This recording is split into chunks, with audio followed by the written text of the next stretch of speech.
নমস্কার বন্ধুরা, আমিও বাঙালি রান্নাঘরে সবাইকে স্বাগত জানাচ্ছি। আবার একটা রেসিপি আপনাদের মাঝখানে শেয়ার করতে চলেছি, সেটা হলো মূলোর শাক ভাজা। তাহলে চলুন দেখে নেওয়া যাক আজকের রেসিপি। ওভেনে একটা কড়াই বসিয়ে খুব অল্প পরিমাণে তেল দিয়ে কিছুটা আমি বিউলির ডালের বড়ি ভেজে নিচ্ছি। এটা আমি মূলোর শাক ভাজাতে দেব। তো ভালোভাবে বড়িটা ভাজা হয়ে গেছে, তুলে নিচ্ছি একটা পাত্রে। খুব লাল লাল করে ভাজবো না। বড়িগুলো ভেজে তুলে নিয়েছি একটা পাত্রে। এখন এই কড়াইয়ের মধ্যে আবারও একটু তেল দিয়ে দিয়েছি। এখন দিয়ে দেবো এর মধ্যে থেতো করে রাখা কিছুটা আদা। হালকা করে ভেজে নেব তেলের সাথে আদাটা।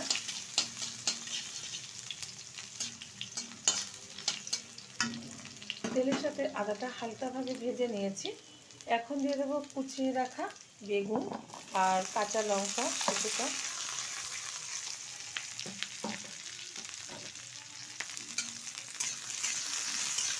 বেগুনটা ভালোভাবে ভেজে নেব।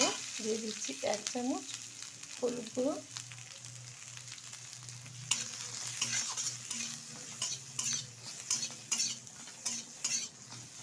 দিয়ে দিচ্ছি স্বাদ মতো লবণ,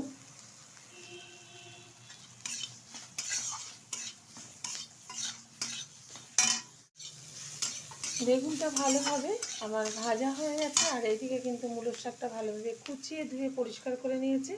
একটু ভালো করে নুন দিয়ে চটকে তারপরে কিন্তু আমি এটা ভালো করে ধুয়ে সাথে একটু মটরশুঁটিও দিয়ে দিয়েছি। মূলোর শাক মানে কুচানোর পর একটু লবণ দিয়ে যদি চটকে নেওয়া হয়, তার চিটকুটি যে ভাবটা সেটা কিন্তু চলে যায়, আর শাকটাও সুন্দরভাবে মজে যায় রান্নার পরে। ভালোভাবে নাড়িয়ে চাড়িয়ে নিচ্ছি। দিয়ে দিচ্ছি স্বাদ মতো চিনি। যাদের মিষ্টিটা অপছন্দ তারা এটা দেবেন না। আমার এই রেসিপি যদি আপনাদের ভালো লেগে থাকে, আপনারা অবশ্যই আমার চ্যানেলকে সাবস্ক্রাইব করবেন, লাইক করবেন, শেয়ার করবেন। আর এরকম শীতের সময় একবার এরকম মূলোর শাক ভাজা করে খেয়ে দেবেন, আশা করি ভীষণ ভালো লাগবে। যারা জানেন না অবশ্যই ট্রাই করবেন, যারা জানেন তাদের কিছুই বলে দিতে হবে না। ভালোভাবে ভেজে নিচ্ছি শাকটা, ভালোভাবে নেড়ে চেড়ে নিচ্ছি। আর শাকটা কিন্তু অনেকটাই মজে গেছে। এখন দিয়ে দেবো এর মধ্যে ভেজে রাখা বড়ি। আমি একটু গুঁড়ো করে নিয়েছি বড়িটা, আপনারা গোটাও ব্যবহার করতে পারেন, গুঁড়ো দিলে বেশি ভালো লাগে। ভালোভাবে নেড়ে চেড়ে নিচ্ছে। মিডিয়াম আঁচে আমি ঢেকে রান্না করে নেবো। 5 মিনিট ঢেকে দিচ্ছি। ঢাকনাটা তুলে দিচ্ছি।